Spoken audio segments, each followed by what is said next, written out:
कुठल्या प्रांतामध्ये किंवा कुठल्या भागात तुला बौद्ध धर्माचा प्रचार करायचा आहे, तेव्हा पुन्हाने सांगितलं की मला सुन अपरांत, या प्रदेशाचं नाव सुन अपरांत आणि अपरांत असल्याच्या नोंदी पाली आणि इतर शिलालेखामध्ये आढळून येतात. तर गौतम बुद्धांनी त्याला सूचना केली, हा प्रांत फार भयानक आहे, येथील लोक तुला जीवित मारतील, तुझ्यावर हल्ला करतील. तरी तो म्हणाला, या मला बौद्ध धर्माचा प्रचार करताना जरी मला मरण आलं तरी पत्करेल, कारण तसेही लोक कधी कधी जीवाला कंटाळून आत्महत्या करतात. त्याच्यापेक्षा मला धर्मप्रचाराचं मरण आलं तर मला ते आनंद वाटेल. आणि त्याने या प्रांतात येऊन बौद्ध धर्माची दीक्षा घेतली. त्याचप्रमाणे इसदिन्ना नावाच्या एका दुसऱ्या व्यक्तीला पण भिक्खूपदाची दीक्षा दिली आणि पुन्हा आणि इसदिन्ना यांनी या परिसरात पूर्णपणे बौद्ध धर्माचा प्रचार केला. त्याने येथील 2 गौतम आणि कृष्ण नावाच्या नागवंशी राजांना बौद्ध धर्माची दीक्षा दिली. हा फार अत्यंत महत्त्वाचा संदर्भ आहे, कारण की येथील राजे त्यावेळेस नागवंशी होते आणि त्यांनी बौद्ध धर्माची दीक्षा बुद्धाच्या काळात घेतली. हा फार महत्त्वाचा संदर्भ आहे. नंतर सम्राट अशोकाने यौन धम्मरक्षित, यौन म्हणजे यवन म्हणजे ग्रीक, अशा धम्मरक्षित नावाच्या विदेशी भिक्खूला इथे बौद्ध धर्माची दीक्षा करण्यासाठी पाठवलं आणि त्यावेळेस त्यांनी 37,000 लोकांना बौद्ध बनवलं.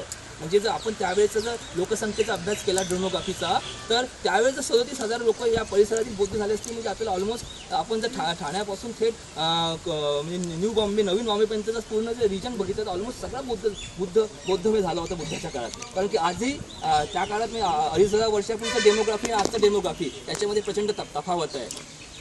नंतर हा स्तूप बहुधा सम्राट अशोकाच्या काळात किंवा त्याच्या आधी पण बांधला असावा, कारण याचं सगळ्यात महत्त्वाचं वैशिष्ट्य म्हणजे येथील उत्खननात आपल्याला एक सुवर्ण करंडका, ज्याची गोल्डन कास्केटमध्ये मातीच्या भांड्याचे तुकडे मिळाले आणि संशोधकांच्या मते ते गौतम बुद्धांच्या भिक्षापात्रांचे असावे.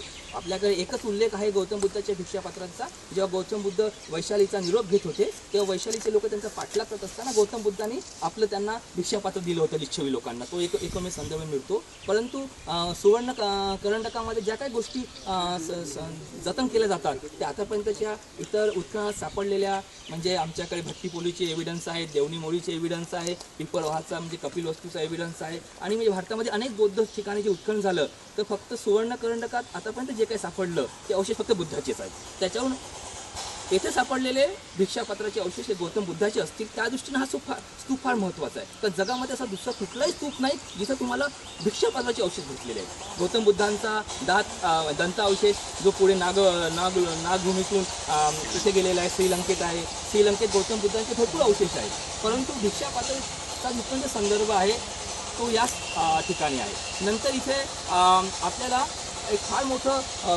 करंडक भेटलं, दगडी करंडक, त्याच्या आत एक तांब्याचं करंडक कास्केट, त्याच्या आत चांदीचं करंडक आणि त्या चांदीच्या करंडकाच्या आत सोन्याचं करंडक आणि त्याच्यामध्ये ही भिक्षापात्र. ही म्हणजे ट्रॅडिशन होती. हे फक्त इथेच नाही आहे. आणि त्या चांदीच्या करंडकामध्ये आपल्याला काही दिसून येत नाही. चांदीच्या करंडकामध्ये आपल्याला खूप साऱ्या सोन्याची सुवर्ण फुलं आणि सेमी प्रिशियस स्टोन, ज्याप्रमाणे पाचू झाले, हे ते सर्व ठेवलेले होते. हे सर्व या गोष्टीचा संकेत देतं की हा स्तूप फार महत्त्वाचा असावा आणि कदाचित गौतम बुद्धांच्या जीवित काळात त्यांचं भिक्षापात्र इथं आलं असावं आणि इथे लहान स्तूप असावा. आणि ज्याप्रमाणे आपल्याला माहिती आहे की सम्राट अशोकाने गौतम बुद्धांचे सर्व अवशेष एकत्र आणले, ते 84,000 भागामध्ये विभाजित केले आणि त्याच्यावर 84,000 किंवा त्याचे जास्त असे स्तूप बांधले. तर मला वाटते हा सम्राट अशोकाच्या काळात पुन्हा संवर्धित झालेला स्तूप असावा. कारण इथं आपल्याला सातवाहन राजाचा पण नाणं सापडलेला आहे. तो गौतमीपुत्र सातकर्णी हा सातवाहन राजा इसवी सनाच्या पहिल्या दुसऱ्या शतकामध्ये राज्य करत होता. तर मला वाटते बुद्ध कालखंड ते सातवाहनाचा कालखंड किमान म्हणजे इसवी सन पूर्व 6वे शतक ते इसवी सन पूर्व 1ले शतक, जवळजवळ 600-700 वर्ष या स्तूपात वेगवेगळ्या बांधकामं झाले, वेगवेगळ्या त्यांना रिनोव्हेशन केलं गेलं. कारण की शेवटचा आपल्याकडे जो एव्हिडन्स आला आहे तो सातवाहनांचा आलेला आहे. दुसरं महत्त्वाचं म्हणजे सम्राट अशोकाचे 14 शिलालेखापैकी फक्त आपल्याला 2 सापडले, 8वं आणि 9वं. बाकीचे सर्व शिलालेख याच भूमीत कुठे दडलेले आहेत. कारण की असं कधीच होत नाही. ही सोपाऱ्याचीच एकमेव केस आहे की आपल्याला अशोकाचे शिलालेख फक्त असे पीसेसमध्ये भेटतात, जे प्रिन्स ऑफ वेल्स किंवा सध्याचं महाराजा छत्रपती शिवाजी वस्तू संग्रहालयामध्ये ठेवलेले आहेत. हे बाकीचे जे 1 ते 7 आणि 10 ते 14 हे शिलालेख या भूमीत कुठे असणार. आणि सध्या हे पुरातत्व विभागाने याचं उत्खनन केलं आणि त्याच्यामध्ये आपल्याला जे लहान स्तूप दिसतात त्यांना आम्ही स्मारक स्तूप किंवा गोटी स्तूप म्हणतो. साधारणतः बौद्ध उपासकांमध्ये जेव्हा या अशा स्तरांना लांबून लांबून ते व्हिजिट करत होते तेव्हा आपल्या स्मरणार्थ किंवा येथील जे महत्त्वाचे बौद्ध भिक्खू होते त्यांच्या अस्थीवर असे छोटे छोटे स्तूप बांधलेले आहेत.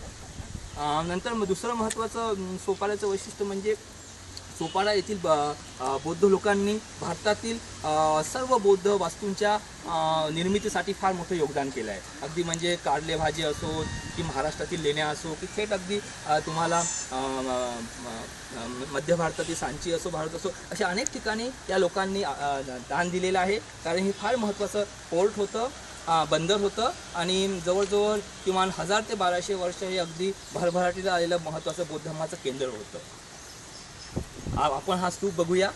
याचा डायमीटर जो परिघ आहे तो 82 आहे आणि महाराष्ट्रामध्ये जे महत्त्वाचे स्तूप सापडले त्याच्यामध्ये अगदी सध्या 2-3 स्तूप महाराष्ट्रामधील हे चांगल्या स्थितीमध्ये आहेत. त्यात सोपाराचा स्तूप आहे, नंतर भंडारा जिल्हा नागपूर विभागातील पवनीचा स्तूप आहे, तो पण अगदी बुद्ध कालखंडातला मानला जातो. नंतर बुलढाणा जिल्ह्यात अलीकडे आमच्या डेक्कन कॉलेजने एक भोन नावाच्या ठिकाणी एक स्तूप शोधून काढला आणि तेर असे किमान 4 ते 4-5 ठिकाणी स्तूप सापडलेले आहेत जे सध्या बऱ्यापैकी टिकून आहेत. त्याच्यामध्ये सगळ्यात चांगल्या स्थितीत स्तूप असेल तर हा सोपाऱ्याचा. आणि सर्व ठिकाणी विटांचं बांधकाम केलेलं आहे आणि बहुतेक आता महाराष्ट्र राज्य सरकारने अलीकडे याच्या डेव्हलपमेंटसाठी प्रोजेक्ट केलेला आहे. मग तो प्रोजेक्ट कितपत अजून कधी सुरू होईल आणि कसा आहे याचा अजून रूपरेषा फायनल झाली नाही. परंतु सध्याचे जे माजी मुख्य सचिव आहेत, जे मागच्या महिन्यापर्यंत मुख्य सचिव होते महाराष्ट्राचे, रत्नाकर गायकवाड सर, त्यांनी फार मोठा प्रोजेक्ट केलेला आहे आणि असं वाटतं की लवकरच म्हणजे हे महत्त्वाचं धार्मिक आणि एक पर्यटन स्थळ. आपण एक प्रदक्षिणा मारून बघू.